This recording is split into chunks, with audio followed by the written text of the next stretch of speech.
ሰላም ጤና ይስጥልን የተከበራችሁና የተወደዳችሁ በዓለም ዙሪያ የምትገኙ የጣና ቴሌቪዥን ቤተሰቦች እንደምን ዋላችሁ። አክብሮታዊ ሰላምታችን በያላችሁበት የምድር ዳርቻ ሁሉ ይድረሳችሁ በማለት የመጋቢት 29 ቀን 2018 ዓ.ም የሰዓቱን የጣና ዜናዎች ይዘንላችሁ ቀርበናል። እስከ መጨረሻው አብራችሁን በመቆየት እንድትከታተሉን እየጋበዝን የሰዓቱን ዜናዎች ርዕሶቹን አስቀድመን እናስደምጣችኋለን።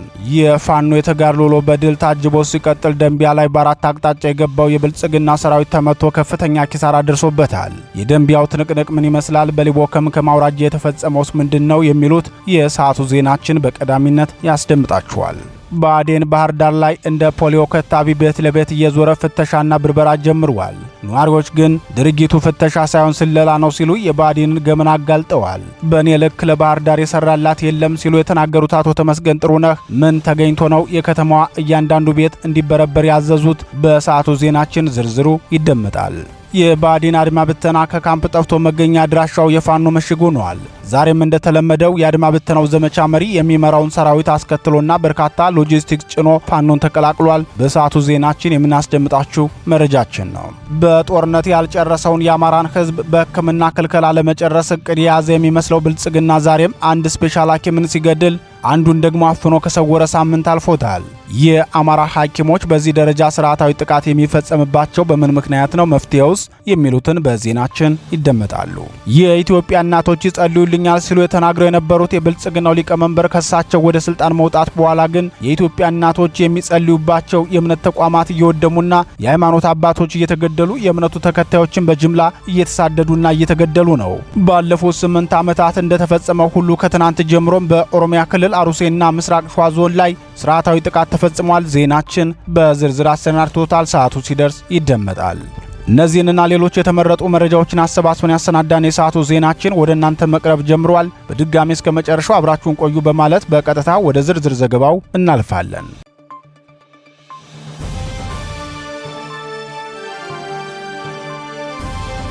የፋኖ ልዩ ተጋድሎ በደንቢያ በተከታታይ ከፍተኛ ወታደራዊ ተጋድሎ በማድረግ ታላላቅ ድሎችን የሚቀዳጀው የአማራ ፋኖ ብሔራዊ ንቅናቄ ዛሬ ደግሞ በጎንደር ጠቅላይ ግዛት ደንቢያ አውራጃ ታላቅ ድል መቀዳጀቱን አስታወቀ። የአማራ ፋኖ ብሔራዊ ንቅናቄ ጎንደር ጠቅላይ ግዛት በላይ እዝ በደንቢያ አውራጃ ባካሄደው ተጋድሎ ከ30 በላይ የብልጽግናው ሰራዊት ከጥቅም ውጭ አድርጓል። የብልጽግናው ሰራዊት መነሻውን ከጨዋይትና ደልጊ ጭልጋ በማድረግ በአራት አቅጣጫ ነበር የበጌምድር ክፍለ ጦር ሰራዊትን ለማፈን የገባው። የ202ኛ ኮር ህዝብ ግንኙነት ክፍል የዕለቱን ተጋድሎ አስመልክቶ ለጣና ቴሌቪዥን በላከው መረጃ ጠላት በምዕራብ ደንቢያ ወረዳ ስምራ ቀበሌ፣ ደበረጋ ቀበሌ እንዲሁም በጣቁሳ ወረዳ ጨውድባ ከተማና ተንከል አፋፍ በተለምዶ ጠፍ ደብር በተባለ ቦታ ነበር እንቅስቃሴ ያደረገው። ጠላት ከጨዋሂትና ከጭልጋ ተነስቶ በተመሳሳይ ሰዓት ትንኮሳ ከፍቶ የነበረ ቢሆንም አይበገሬው ሰራዊታችን ጠላትን እንዳመጣጡ ተቀብሎ አይቀጡ ቅጣት ቀጥቶ መልሶታል ብሏል። በዚህ ውጊያ የብልጽግናው ሰራዊት ከፍተኛ ቁጥር ያለው ኃይሉንና ሜካናይዝድ መሳሪያ መጠቀሙን የገለጹት የዓይን እማኞች በበኩላቸው የመንግስት ጦር ወደ ቀጠናችን ሲንቀሳቀስ ከፍተኛ ቁጥር ያለው ሰራዊትና ዙ23ን ጨምሮ በርካታ ከባድ መሳሪያን በመያዝ ስለነበረ የመጨረሻ ዘመቻ ለማድረግ እንዳቀደ ነበር ያሰብነው። ከቤተ ክርስቲያኑ አካባቢ ከባድ መሳሪያ በመጥመድም ወደ ፋኖ መተኮስ ጀመረ።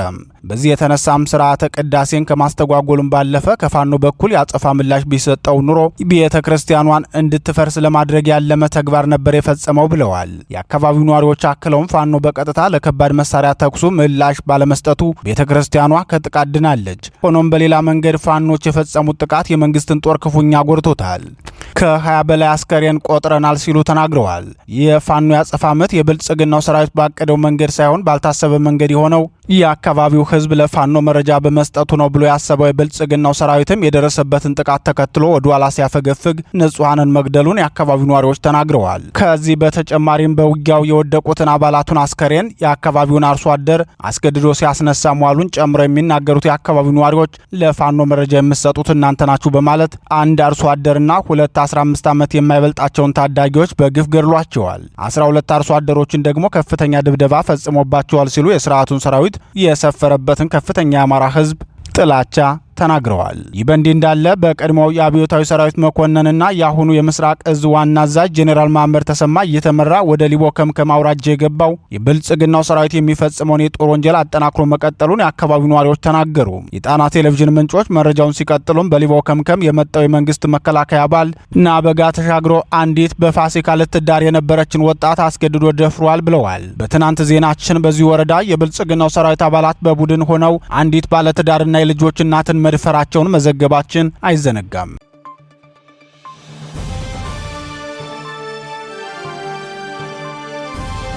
የባህር ዳሩ ቤት ለቤት ክትትል። የባዲን ብልጽግና ስርዓት ባህር ዳር ከተማ ላይ ከፍተኛ ስጋትና ውጥረት ስለገጠመው ቤት ለቤት ፍተሻ መጀመሩ ታወቀ። ቃል በገባነው መሰረት የኢኮኖሚ ልማትና የዲሞክራሲ ግንባታችን በህዝባችን ተመስግኗል። ይህንን አቋሙን ህዝቡ በምርጫ ለማረጋገጥ በነቂስ ወጥቶ ተመዝግቦ ምርጫ ካርዱን ወስዷል ብሎ መግለጫ ያወጣው ባዲን ብልጽግና አሁን ደግሞ ቤት ለቤት እየዞረ ምርጫ ካርድ ያላወጣችሁት ለምንድን ነው በማለት ህዝብን እያሰቃየ መሆኑን ነዋሪዎች ተናገሩ። የአማራ ህዝብ ከተከፈተበት የዘር ማጥፋት ጦርነት የተነሳ ተረጋግቶ ምርጫ ለመምረጥ ሁኔታው አመች ባለመሆኑ ከምርጫ በፊት የተኩስ አቁም አድርጉ ብሎ በነቂስ ወጥቶ ድምጹን ማሰማቱ ይታወሳል። ይህን ስሜቱን እንዳይናገር ታፍኖ የተያዘው የከተማው ህዝብ ዘንድ ደግሞ ምርጫ ካርድ ባለማውጣት የስርዓቱን እቅድ ያከሸፈ ቢሆንም ምርጫ ቦርዱን ለራሱ የፖለቲካ ማስፈጸሚያ ዓላማ የሚጠቀመው የብልጽግናው ስርዓት የመራጮች ምዝገባ ጊዜ ይራዘምልኝ ብሎ ባዘዘው መሰረት ለ15 ቀናት የመራጮች ምዝገባ ቀንም ማራዘሙ ይታወቃል። የመራጮች መመዝገቢያ ቀን መራዘሙን ተከትሎም ለካድሬውና ጸጥታ መዋቅሩ ቤት ለቤት እየገባችሁ ምርጫ ካርድ ያልወሰደውን ህዝብ አስገድዳችሁም ቢሆን አስመዝግቡ የሚል ትዕዛዝ አስተላልፏል። በዚህ መመሪያ መሰረትም በባህር ዳር ከተማ ከትናንት ጀምሮ እስከ ዛሬ እኩለ ቀን ድረስ በየሰፈሩ እየዞሩ ቤት ለቤት በመግባት ህዝቡን እያሰቃዩት መሆኑን ነዋሪዎች ተናግረዋል።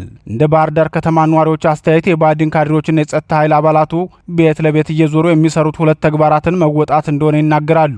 የምርጫ ካርድ በማስወጣት ስም የግለሰቦችን ቤት በመፈተሽና በመሰለል ማሸማቀቅ ቀዳሚው ግባቸው መሆኑን ገልጸዋል።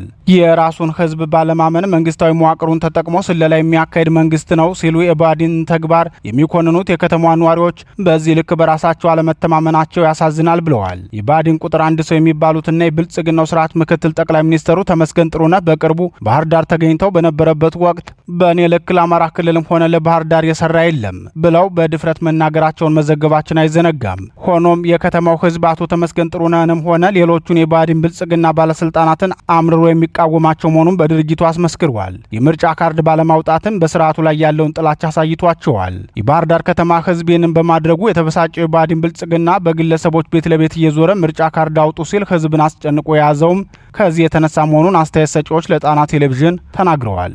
ብልጽግናው በመጪው ግንቦት አካሂደዋለሁ ብሎ በሚያስበው ምርጫ ባህር ዳር ከተማ ላይ ሶስቱ የቀድሞና ያሁኑ ርዕሰ መስተዳደሮች ለክልልና ለፌዴራል ፓርላማ እንዲወዳደሩ ተመዝግበዋል።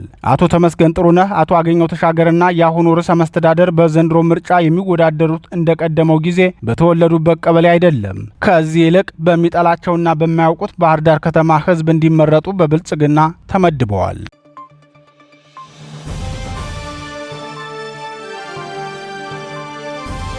ዘመቻ መሪው ብሬንና አባላቱን ይዞ ገባ። የአማራ ፋኖ ብሔራዊ ንቅናቄ ወታደራዊ ድል በፖለቲካው መስክም ውጤታማ ድሎችን እያስመዘገበ ሲሆን የስርዓቱን ሰራዊት በማስኮብለል የኃይል ማሳሳት ስራውን ስኬታማ ሆኖ ቀጥሏል። በዛሬው ዕለትም የባዲን አድማ ብተና ዘመቻ መሪ ከአባላቱ ጋር ሆኖ ፋኖን ተቀላቅሏል። የአማራ ፋኖ ብሔራዊ ንቅናቄ አጼ ቴዎድሮስ ዕዝ 206ኛ ኮር 14ኛ ክፍለ ጦርን የተቀላቀሉት የባዲን አድማ ብተና አባላቱ ብሬንን ጨምሮ የነፍስ ወከፍ መሳሪያና ሚስጥራዊ ሰነዶችን በመያዝ ነው። የአድማ ብተና ዘመቻ መሪውን ጨምሮ ብሬንና ክላሽ የያዙ የአድማ ብተና አባላት ፋኖን ሲቀላቀሉ የፋኖ መሪዎች ደማቅ አቀባበል አድርገውላቸዋል። የአድማ ብተና አባላቱ ፋኖን መቀላቀላቸውን አስመልክቶ የአማራ ፋኖ ብሔራዊ ንቅናቄ አጼ ቴዎድሮስ ዕዝ 206ኛ ኮር ለጣና ቴሌቪዥን እንደገለጸው በህዝባቸው ላይ ለሚፈጸመው የዘር ፍጅት ተባባሪ ሆነው በመቆየታቸው የተጸጸቱና የበደልነውን ህዝብ ለመካስ ዝግጁ ነን ያሉ አንድ የዘመቻ መሪን ጨምሮ ብሬንና ክላሽ የያዙ 4 የአድማ ብተና አባላት ናቸው የተቀላቀሉም ብለዋል። የአድማ ብተና ዘመቻ መሪው 10 አለቃ ጌታቸው አልማው፣ ብሬን ተኳሹ ይበልጣል ትዛዙ፣ የብሬን ረዳቱ አማኑኤል ማንዴ፣ ሁለተኛው ብሬን ተኳሽ ዋለሙሉ ሆነው 1 ብሬን፣ 4000 የብሬን ጥይት፣ ክላሽንኮቭ መሳሪያ፣ 600 የክላሽንኮቭ ተተኳሽ፣ 1 ወታደራዊ መገናኛ ሬዲዮ፣ ተቀያሪ የብሬን አፈሙዝ በመያዝ ነው ከላም ገጅ አካባቢ በመውጣት ፋኖን በመቀላቀል በአማራ ህዝብ ላይ የተከፈተውን መዋቅራዊ የዘር ማጥፋት ጦርነት ከህዝባቸው ጎን ሆነው ለመታገል መወሰናቸውን ያሳዩት። የአድማ ብተና አባላቱ ፋኖን ከተቀላቀሉ በኋላ በሰጡት አስተያየት ፋኖ በወታደራዊ ተጋድሎ ጠንካራ መሆኑን ድሮውንም የምናውቀው ነው፣ ምክንያቱም ፋኖ የአማራ ልጅ ስለሆነ። ነገር ግን አንድነቱን ኦን ባለማድረጉና የጎንዮሽ ትግሉ ነው አዘናግቶን የቆየነውና የጠላት መጠቀሚያ የሆን ነው። አሁን ግን በሙሉ አቅማችን ለወገናችን ህልውና ልንታገል መተናል ብለዋል።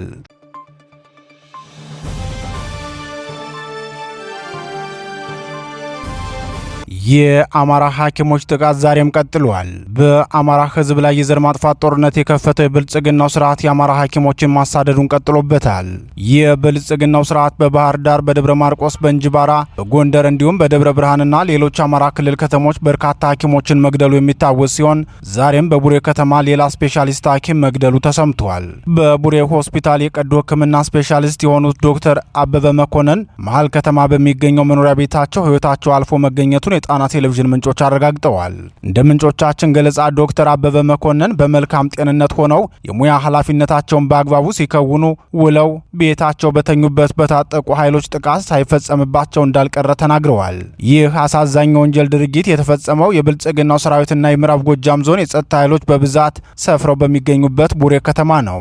ዶክተር አበበ በሙያቸው በታታሪነትና በሰብአዊነታቸው የሚታወቁ ባለሙያ ነበሩ የሚሉት የጣና ቴሌቪዥን ምንጮች ዶክተሩን በሰዓታት ልዩነት ለሞት የሚያበቃ ህመም ሆነ ለጥቃት የሚዳርግ ወንጀል የሌለባቸው ምስጉን ባለሙያ ነበሩ ተብለዋል። ድርጊቱ የተፈጸመበት ወቅትና ሁኔታ በጤና ባለሙያዎችና በነዋሪው ዘንድ ከፍተኛ ድንጋጤንና ጥርጣሬን ፈጥሯል የሚሉት አንድ ሐኪም በጤና ባለሙያዎች ላይ እየደረሰ ያለው ጫና ከመቼውም ጊዜ በላይ አሳሳቢ ደረጃ ላይ ደርሷል ብለዋል። ባለፉት ጥቂት ወራት የጦርነት ቀጠና በሆነው አማራ ክልል የሚሰሩ የጤና ባለሙያዎች በተደጋጋሚ መገደላቸውን ተከትሎ የሕክምና ባለሙያዎችም ለከፍተኛ አደጋ መጋለጣቸውን ሐኪሙ አክለዋል። በሁሉም የክልሉ አካባቢዎች የሚሰሩ የጤና ባለሙያዎች የደህንነት ስጋት እየሰማቸው እንደሆነ በአጽንኦት የገለጹት ሐኪሙ ለዚህ ምክንያት ደግሞ በርካታ ሐኪሞችና የጤና ባለሙያዎች ምክንያቱ ባልታወቀ ሁኔታ ህይወታቸው ማለፉና ለዚህም በብልጽግናው ስርዓት በኩል ተገቢው ምርመራ አለመደረጉ እንዲሁም ቤተሰቦቻቸው ፍትህ አለማግኘታቸው መሆኑን ይናገራሉ።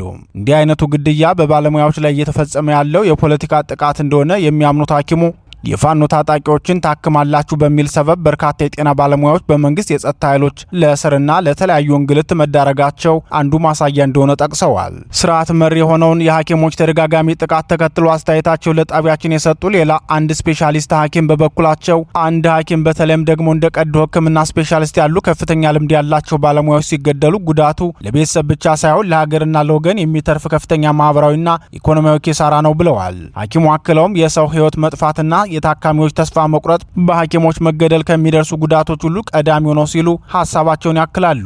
አንድ የቀዶ ሕክምና ሐኪም ሲሞት ሐኪሙን ተስፋ አድርገው ቀጠሮ ይዘው የነበሩ በድንገተኛ አደጋ ሕክምና የሚፈልጉና በረጅም ወረፋ ላይ የነበሩ በመቶዎች የሚቆጠሩ ዜጎች ህይወታቸው ለአደጋ ይጋለጣል ሲሉ ይናገራሉ። አንድ ስፔሻሊስት ሐኪም ለማፍራት ሀገር ከፍተኛ ሀብትና ጊዜ ታፈሳለች ያሉት አስተያየት ሰጪው ሐኪም ከ12 እስከ 15 ዓመታት የሚፈጅ ከፍተኛ ትምህርትና ልምምድ እንደሚጠይቅ ገልጸው የጊዜ ኪሳራው ከፍተኛ ድርሻውን እንደሚወስድ ያክላሉ። ከዚህ በተጨማሪም የእውቀት ሽግግር መቋረጥ ሌላው በሐኪሞች መገደል እንደ ሀገር የሚደርስብን ኪሳራ መሆኑን የሚናገሩት ሐኪሙ ነባር ሐኪሞች ወጣት ሐኪሞችና ተማሪዎችን የሚያስተምሩ ናቸው። አንድ ልምድ ያለው ሐኪም ሲገደል ያከማቸውን ዓመታት ያስቆጠረ ጥበብና ልምድ ለተተኪዎች ሳያስተላልፍ አብሮት ይቀበራል ሲሉ የጉዳዩን አስከፊነት ተናግረዋል። የሐኪሞችን ሞት ተከትሎ ከዚህ ባለፈም የጤና መዋቅሩ ሙሉ በሙሉ በመዳከም ላይ እንደሚገኝ የገለጹት የሕክምና ባለሙያው ኢትዮጵያን በመሰሉ ሀገራት የሐኪምና የህዝብ ብዛት ጥምረት እጅግ ዝቅተኛ መሆኑን ገልጸው በአንድ አካባቢ የሚገኝ ብቸኛ ስፔሻሊስት ሐኪም ሲገደል ያ ሆስፒታል ወይም ያ ክልል ያንን የሕክምና አገልግሎት መስጠት ሙሉ በሙሉ ሊያቆም ይችላል። ይህ ደግሞ ህዝቡ ሕክምና ለማግኘት ረጅም ርቀት እንዲጓዝ፣ ለከፍተኛ ወጪ እንዲጋለጥና ለሞት እንዲዳረግ ያስገድዳል ብለዋል። ይህ በእንዲህ እንዳለ በዚሁ በጎጃም ጠቅላይ ግዛት እንጅባራ ከተማ በሚገኘው ሆስፒታል ውስጥ የሕክምና አገልግሎት በመስጠት ላይ የነበሩት ዶክተር አብርሃም አማረ በብልጽግናው ሰራዊት ታፍነው ከተወሰዱ 8 ቀናት እንዳለፋቸው ቤተሰባቸው ተናግረዋል። ሐኪሙ ታፍነው ከተወሰዱ በኋላ እስካሁን ያሉበት ቦታና ሁኔታ ለመታወቁ ቤተሰቦቻቸው ገልጸዋል። ዶክተር አብርሃም ካለፈው ሳምንት ጀምሮ ከስራ ገበታቸው ላይ ታፍነው ከተወሰዱበት ጊዜ ጀምሮ ቤተሰባቸውና የቅርብ ባልደረቦቻቸው ስለ ደህንነታቸው ለማወቅ ጥረት ቢያደርጉም እስካሁን ምንም አይነት መረጃ ማግኘት እንዳልቻሉ ታውቋል። የሕክምና ባለሙያው በምንም ምክንያት እንደተወሰዱና በአሁኑ ወቅት የት እንደሚገኙ ከሚመለከታቸው የጸጥታ አካላት የተሰጠ ማብራሪያ የለም።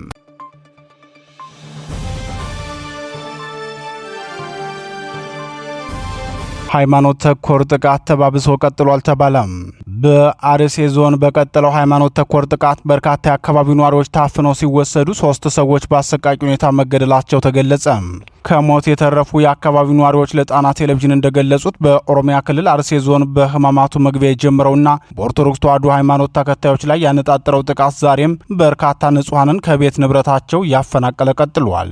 በአካባቢው ነዋሪዎች ላይ እየደረሰ ያለው ግፍና ሰቆቃ ከ3 ቀን በፊት በአንድ ቤተ ክርስቲያን ውስጥ ስርዓተ ክርስትና እያስፈጸሙ በነበሩ የኦርቶዶክስ ተዋሕዶ ሃይማኖት ተከታዮችና የሃይማኖት አባቶች ላይ አፈናው መጀመሩን ይናገራሉ። በዚህ መልኩ የተጀመረው ሃይማኖት ተኮር ጥቃት ዛሬም በዞኑ የተለያዩ ወረዳዎች በከፍተኛ መጠን እየተፈጸመ ነው ብለዋል። በአርሴና በምስራቅ ሸዋ ዞን አጎራባች ሞራ ኤራ በሚባል ስፍራ በሚገኘው የቅዱስ ሚካኤል ቤተክርስቲያን ከ20 በላይ የኢትዮጵያ ኦርቶዶክስ ተዋሕዶ ሃይማኖት ተከታዮች ታፍነው የተወሰዱ ሲሆን ክርስትና በማስነሳት ላይ የነበረች 40 ቀን አራስን ጨምሮ ሁሉም የቤተሰብ አባላት እስካሁን የደረሱበት አልታወቀም። ጥቃቱ ትናንትና ዛሬም ተጠናክሮ መቀጠሉን የገለጹት ምንጮቻችን በተለይም ሰሞነ ሕማማትን በቤተ ክርስቲያን ቅጥር ግቢ ተገኝተው በጸሎትና በስግደት ያሳልፉ የነበሩ ምዕመናን በታጣቂዎች ታፍነው ከተወሰዱ በኋላ 3 ሰዎች በአሰቃቂ ሁኔታ ተገድለው አስከሬናቸው መገኘቱን ተከትሎ የአካባቢው ነዋሪዎች ከፍተኛ ድንጋጤ ውስጥ መግባታቸው ተገልጿል። በዘንድሮ ዓመት ብቻ ከ10 ጊዜ በላይ የሃይማኖት ተኮር ጥቃት እየተፈጸመበት የምስራቅ አርሲ ዞን ባለፈው ህዳር ወር ላይ በአንድ ጀንበር ብቻ በተፈጸመ ጥቃት ከ200 በላይ ንጹሃን መገደላቸውን ዓለም አቀፍ ተቋማት መዘገባቸው ይታወሳል። የብልጽግናው መንግስት እስካሁን በአካባቢው እየተፈጸመ ያለውን ጥቃት ለማስቆም ሙከራ ያላደረገ ሲሆን አክራሪ ታጣቂ ኃይሎች በዞኑ መስተዳድር እየተደገፉ ህዝብ ማፈናቀላቸውን ቀጥለዋል። በምስራቅ አርሲ ዞን ውስጥ እስካሁን በተፈጸመው ጥቃት 4 አብያተ ክርስቲያናት ላይ ዝርፊያና ቃጠሎ የተፈጸመ ሲሆን አጠቃላይ በዞኑ ውስጥ ከ10 በላይ አብያተ ክርስቲያናት ተዘግተው እንደሚገኙ አካባቢው ነዋሪዎች ለጣና ቴሌቪዥን ገልጸዋል። ትናንትና ዛሬ እየተደረገ ያለውን የንጹሃን አፈናና ግድያ ተከትሎ በርካታ ነዋሪዎች ቤት ንብረታቸውን ጥለው ወደ አጎራባች ወረዳዎች እየሸሹ መሆናቸው ተገልጿል። የተፈናቀሉ ነዋሪዎችን በአግባቡ የሚቀበል አካል ባለመኖሩም እናቶችና ህጻናትን ጨምሮ በርካታ ቁጥር ያላቸው ሰዎች ሜዳ ላይ እንደወደቁ የዓይን እማኞች አረጋግጠዋል።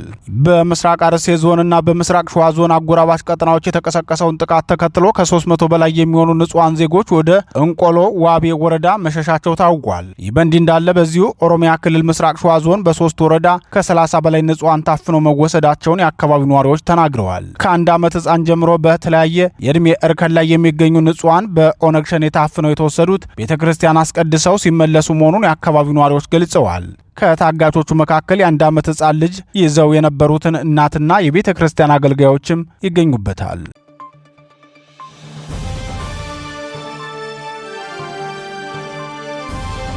ክቡራትና ክቡራን የጣና ቴሌቪዥን ደጋፊዎች የአማራ ህዝብን ትግል ማዕከል በማድረግ ውግንናውን ለአማራ ህዝብ ማዕከላዊ ኮዝ ዘላቂ ጥቅምና የተቆጠሩ ጥያቄዎች ያደረገው ጣና ቴሌቪዥን ትግሉ የገጠመውን የስትራቴጂክ አመራር ክፍተት እንዲሞላ ህዝባዊ መሰረቱን አስጠብቆ እንዲቀጥል በማድረግና ሚዛናዊ የመረጃ ተደራሽነትን በጥራት በፍጥነትና በታማኝነት እያቀረበ የሚገኘውን የጣና ቴሌቪዥንን ለመደገፍ በርካቶች በምን እንደግፍ የሚል ጥያቄ ስታቀርቡልን መቆየታችሁ ይታወቃል። በመሆኑም በዜል +1 46 9866 54 44 በካሻፕ ጣና ቲቪ 2024 በፔይፓል ጣና ቴሌቪዥን 2024@gmail.com እንዲሁም በዶኔት ቦክሱ በኩል መደገፍ የምትችሉ መሆኑን ለማሳወቅ እንወዳለን።